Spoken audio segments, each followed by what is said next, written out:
All right, so how much of this then to you is the micro versus the macro? Because I sense you're actually conceding a little bit of ground in that you don't think that Michael is going to murder anyone, but that you think that for society as a whole, so that his atheism... That's right, because his atheism is okay, what but is for society as a whole... What is the legal statement?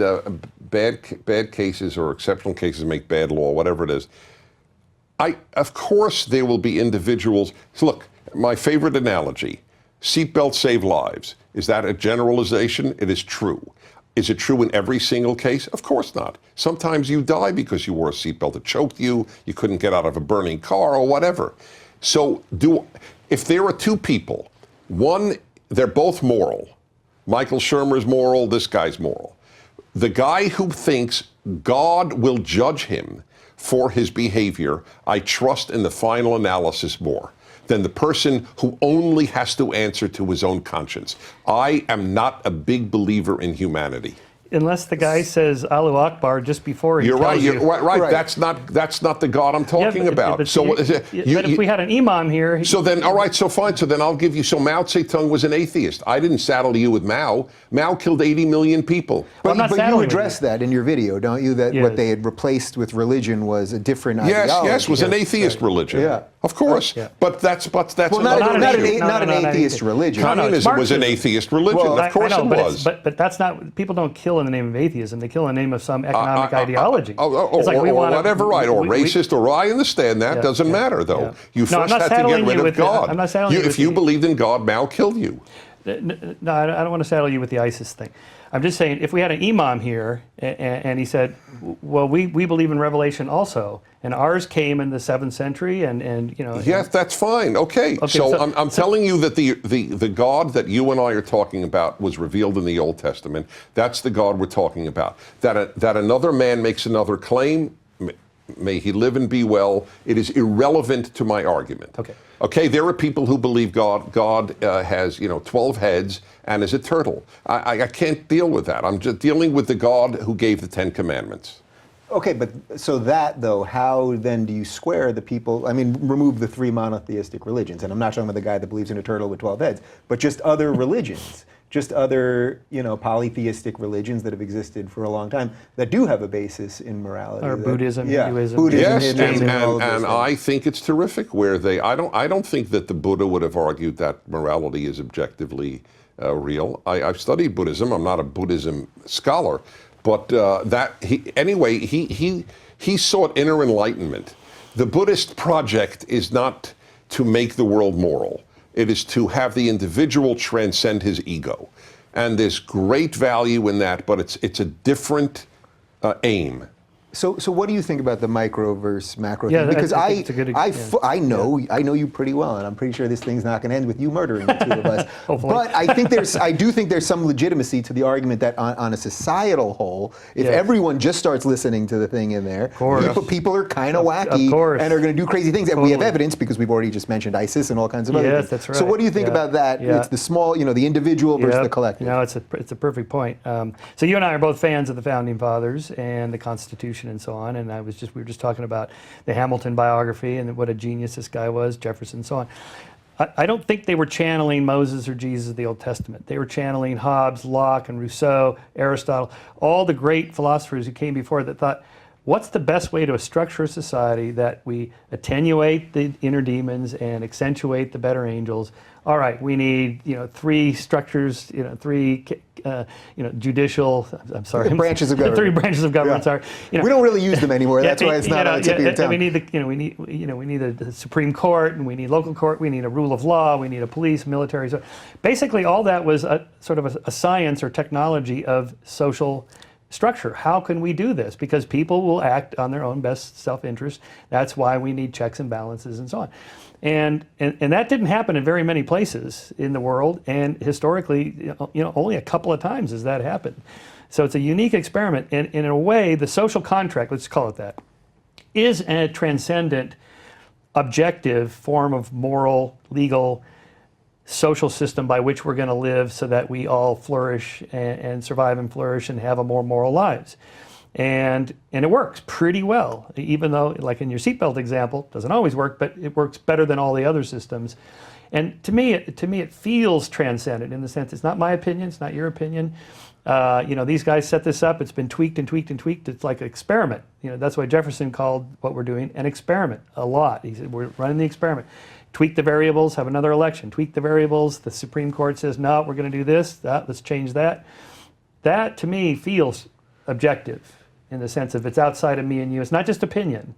Right. I don't know why it feels objective, because they were opinions. They were great opinions. We both adore these people, but they were opinions. I just have to take issue, though, this one is not this, contrary to everything else we spoke about, this is not an opinion issue. This is a factual question. And I just factually disagree. Every single one of the founders, except for Thomas Paine, was a God-centered person who believed that without God, the American experiment would not work. Washington said it in his famous inaugural address, or his farewell address, I should say, where I'm paraphrasing, he is a fool who thinks that we can have a moral society without religion. Jefferson wrote the Declaration of Independence. We are endowed by our Creator. Because if the Creator doesn't endow us with inalienable rights, there are inalienable rights. Well, of course, as you know, Jefferson was a deist, not really a... No, but wait, deist in those days is not what deist today means. You believed in a Creator, and that ended the issue. They all believed in a providential God who interfered in human events. Benjamin Franklin, in his autobiography, wrote, I believe in a God who works in history and who judges all people, and in a hereafter. Franklin and I have the same exact theology. He wasn't an Orthodox Christian. Most of them were not. That's true. But they were all God-centered, and the God was the God of the Bible. So you can separate that sort of God-centered view that they had from the fact that they very clearly wanted a separation of church and state. That's a separate issue. And they feared the overreaching power, not only of government, but of religious theocracy. But they had a bigger fear in a society that would abandon God as the root of rights and human worth.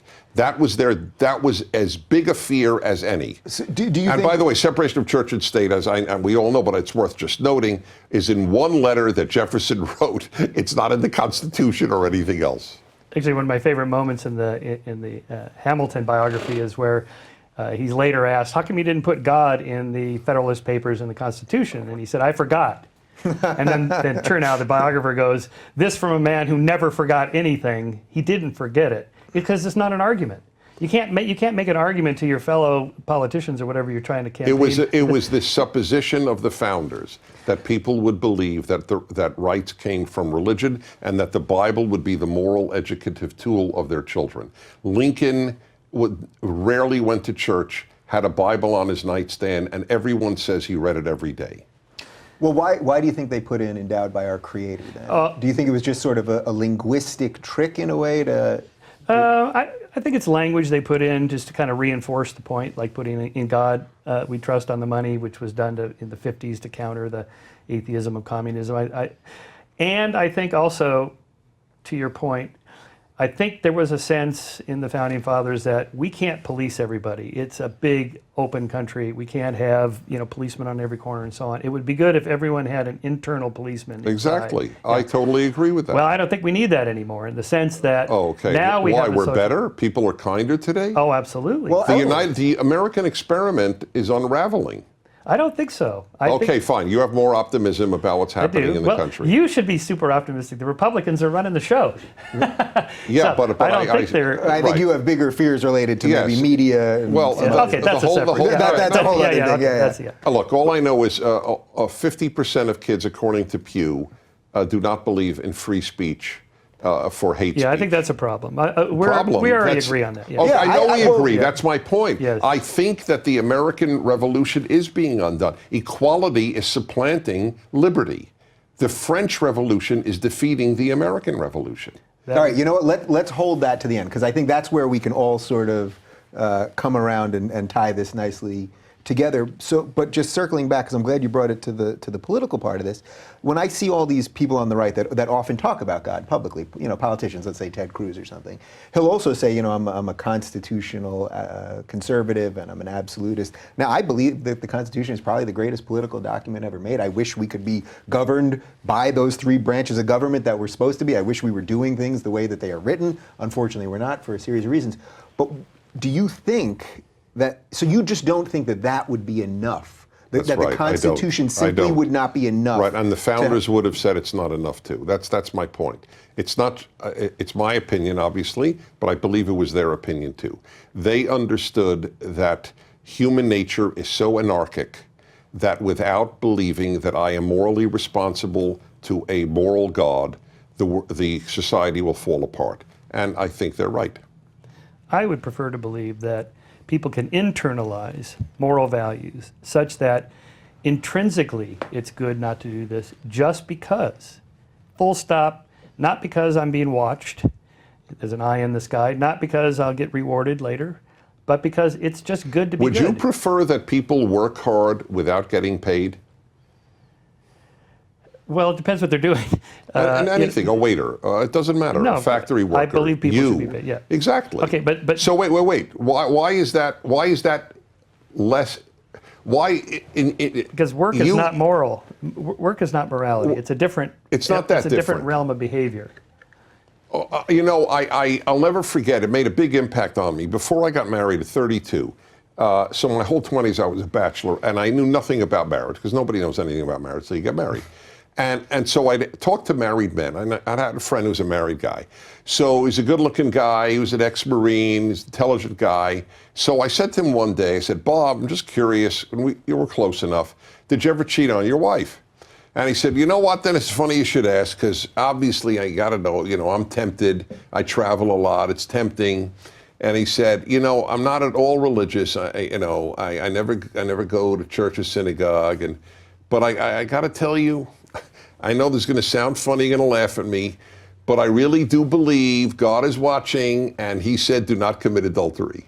I think that forgive me for being as crass as it sounds, between the penis and the conscience, the penis will usually win. And having God say, control your organ is more powerful. I used to be in a band in Brooklyn called Between the Penis and the Conscience. Were you? It was a hipster band. I in knew East that, Village. and I was making an allusion. It wasn't it. Yeah. But so jumping from that, so you basically, because you believe that eventually we'll self-regulate ourselves into some goodness, sort of. You think we could have the laws of the land that we have right now, and we simply don't need even if the founding fathers had some God-centric view of things. Regardless of what the founding fathers, we've already been doing this for centuries. The whole structure, the whole sort of moral progress of Western civilization that I have written about, Steve Pinker has written about, so on, comes about from this idea that we can actually set up political and economic and social systems in a way it nudges people toward being better. And they are. Do you think Europe is committing suicide? This has nothing to do with the God or anything. I'm just curious. You mean because of the immigrant issue? Yes, and because it no longer believes in itself. Yes, because all right, so that European countries are based on this enlightened humanism. And yes, the godless universe ceases to believe in itself. The Western world... No, but the problem is these super religious immigrants that are from Islam. The problem is the secularism... Of allowing them to come in, yes. Not only allowing them to come in. They don't believe in anything anymore. They believe in vacation time, in maternity leave, higher wages. That's what they believe. It's all material. Well, I think you may also mean that they don't believe in the goodness of the society. Right, exactly. Which you would argue comes from God. I argue that a will to live, even to make babies, the religious affluent have far more babies than the secular affluent. There is a massive, this is why I said earlier, I came to God most particularly because I saw the alternative doesn't work. The godless world being created in Western Europe is dissipating. The countries are literally disappearing People don't even have the will to marry, or the will to have babies, or the will to preserve Britain, or Germany, or France.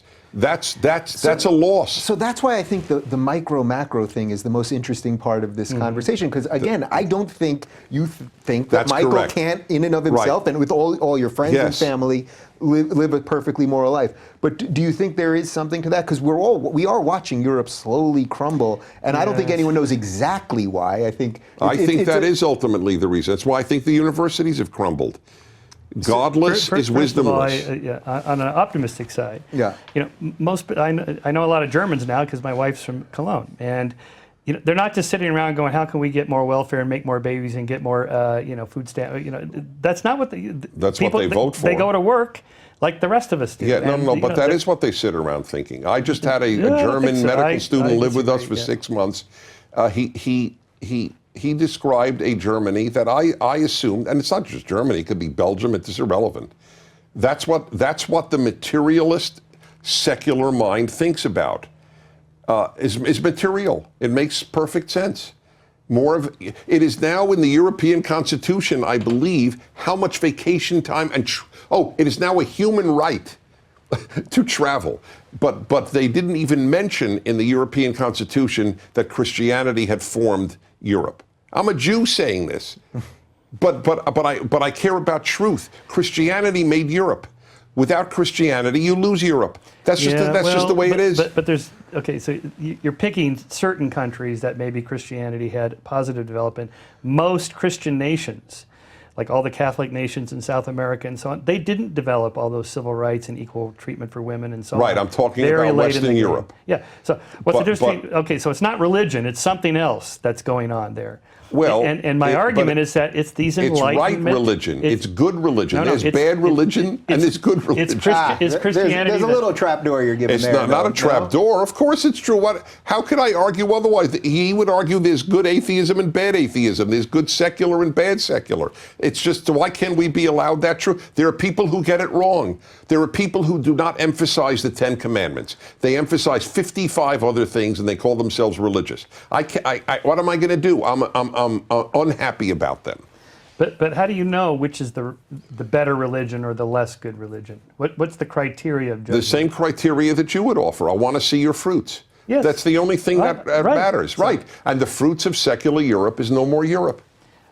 But see, I don't think it's the secular part. I think there's other factors going on. Okay, all right, that's a fair difference of opinion. Since the Second World War, they've had a rather different history from before, for obvious reasons. Yeah, they're killing each other less. Yes, well, they had to do something to stop the. I agree with that. So we know, 1940. European. Right. So they gave up. They threw the baby out with the bathwater. They threw out nationalism and religion. But so to sort of pull back a little bit, again, we're talking about what criteria are we using to judge right and wrong? Okay, so when you say, well, it's religion, Christianity, and I point out, well, what about all those Catholic countries? That's the wrong. That's not. No. First of all, I mean, when all is said and done, if I had to compare the Catholic Uruguay to pre-Catholic Uruguay, I'll take Catholic Uruguay. You have to believe there, or take the Mayans. I think you believe that in Mexico it was a step up for Mexicans to Catholicism from Mayanism. Maybe. Maybe. All right. Yeah. All right. So let's let's get out of sort of the real world politic of this, and we'll go to a slightly higher dimension here, if we can, for a moment. So if God handed us these 10 Commandments and made all these strong arguments, wouldn't there just be less pain? I mean, I know this is sort of an easy one, and you've written some books on this kind of thing, and as have Michael, but wouldn't there just be less? It seems like there's plenty of religious people that do all sorts of bad things in the name of religion. It shows you the power. You're right. But I don't know anybody who's done bad things in the name of the 10 Commandments, which is where I really focus much of my religious belief on. But yes, look, that is why I don't want to get in, I don't want to bore everybody, but that is why there is only one of the 10 Commandments that God says he will not forgive, and that is doing evil in his name. People call it taking God's name in vain, but that's what it really means. The Hebrew is do not carry, not do not take. Because of exactly your questions and your points. Nothing ruins the possibility of God-based ethics as much as people who do unethical in the name of God. Do you know that this is unreported much?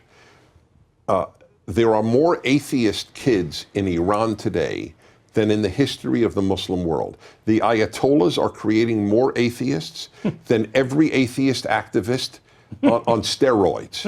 Okay, and good. it makes perfect sense. So And you would argue that's a beautiful thing.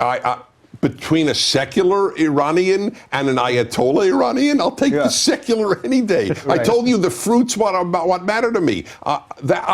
You're fruit oriented. I'm fruit oriented. What is the tree producing? I'm saying a godless tree will ultimately not produce a good world. But I rather have a good godless person than a bad God person. Yeah, is that sort of the irony? Is that in a weird way, the secular person or the non-believer needs a little bit of sort of the crazy religious stuff, in this case the Ayatollah, to actually, that makes it easier to breed some of the things that you believe, rather than Michael Shermer showing up in Tehran and going, guys, let's talk about... I'm not going to Tehran to proselytize for atheism. But is that sort of ironic in a way? Absolutely. And I think there's that is some why, irony. by the way, parenthetically, I am very disappointed in the Western religious world. There should have been 100,000 rabbis, priests, and ministers gather in Washington or London or I don't care where, as a protest against all the evil done in God's name in the world today.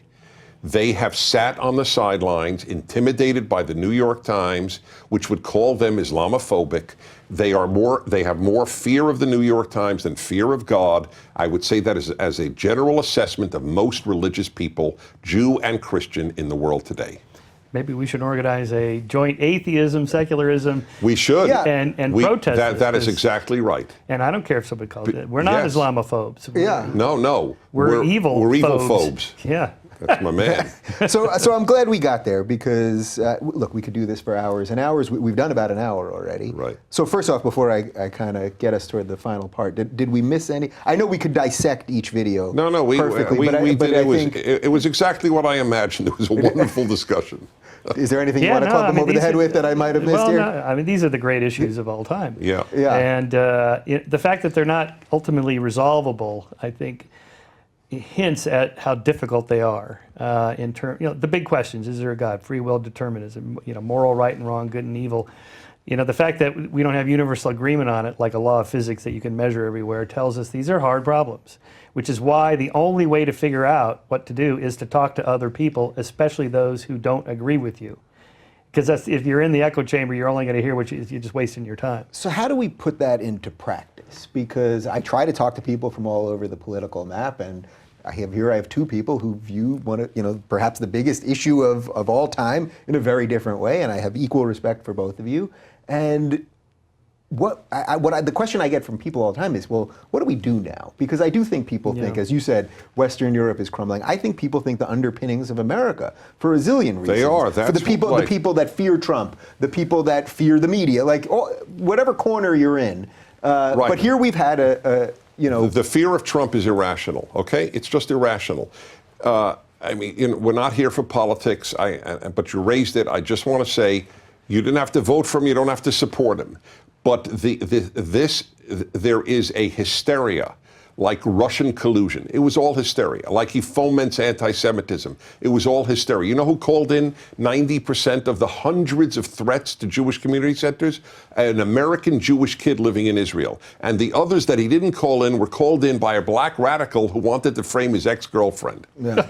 So now it's all Trump. Now it's all over. No, nobody talks now about all this anti-Semitism in America because of Trump. It's funny. They do lie. When that was happening, I actually purposely didn't tweet about it because I saw everyone getting on board and saying it's all Trump, it's all Trump. And I remember thinking, this just seems too easy. I want to wait a little bit. And then, of course, you end up right. So how do we take this? Yeah. How do we take the richness of this and go, all right, we fundamentally believe something so different, but we actually still want to live in the same society? Yeah. Because I don't think you guys are going, well, even if you think that the ideas that Michael has pushed here aren't going to be good in the long run for your society, or you think that Yeah, but that we're Dennis, allies in the cause of liberty, and that's so that's very where I want. important. That's where I wanted so to go. liberty and freedom, Yeah. freedom of speech, and so on is the fundamental right that trumps all the other. Well, trumps. It's the basis. It's beneath all the other stuff we're talking about.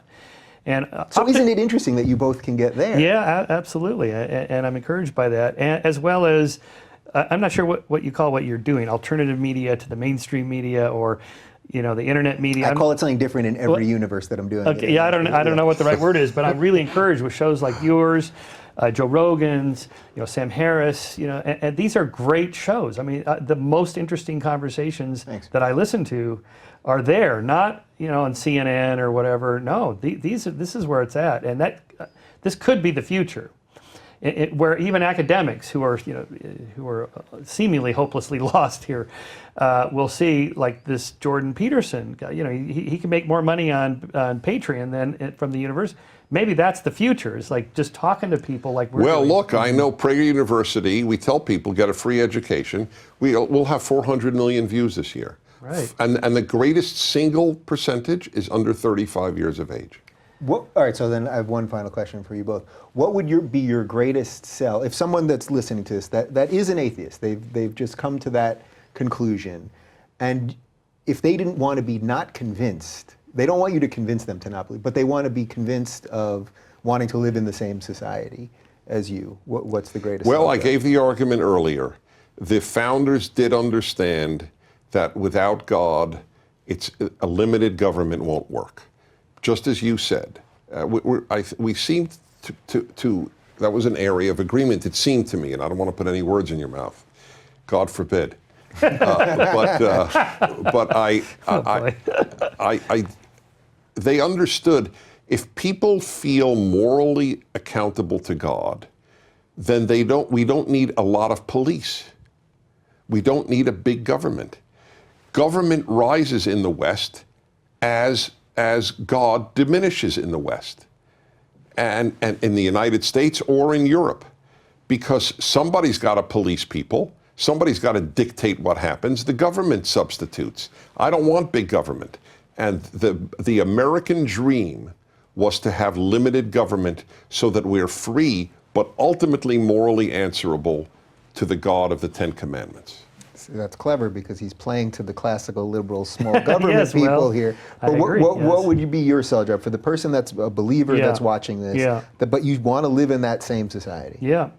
Well, I think Dr. King had it right. The arc of the moral universe is long, but it bends towards justice.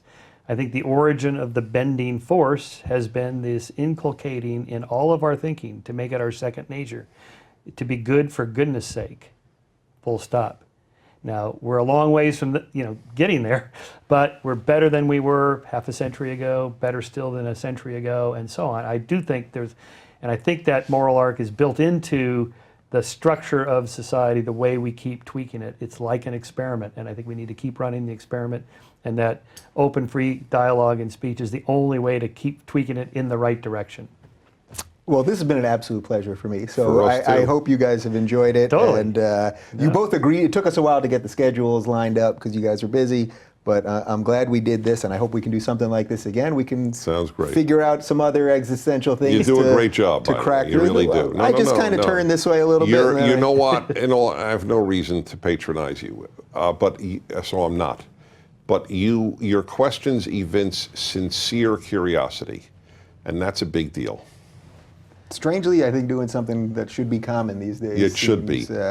Well, Yes. thank you for that, and thank Right. you for coming in, and thank you guys for watching. And yes, we are going to do more of these. I've got a couple interesting ones lined up. So it's youtube.com/Rubin. You're watching this right now, so I didn't even need to say that. Thank you.